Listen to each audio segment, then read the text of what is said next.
Welcome to the Banker Lamp. Please enjoy the video. You start by confirming your GPU model and driver version. This tells you whether Shadowplay is officially blocked. Once done, install the latest GeForce experience even if the overlay is disabled. Make a restore point and export the registry, safety first, because you'll change one supported hardware list. Then, copy the hardware ID string of your GPU.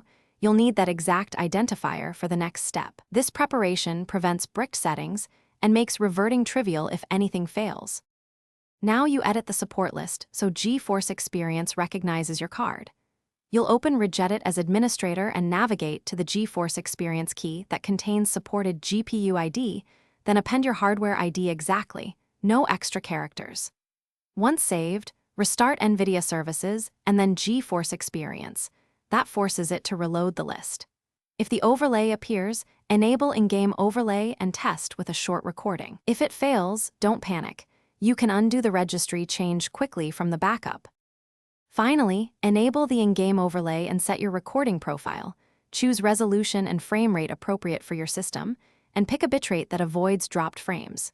You should run a short 30 to 60-second test and check the file for audio sync, dropped frames, and GPU load. If Shadowplay still misbehaves, restore your registry backup and fall back to OBS using X264 or software encoding. That gives reliable captures without modifying system keys. One tip: if recordings stutter, lower bitrate or resolution first. Thanks for watching. If this was helpful, leave a like and consider subscribing. See you next time.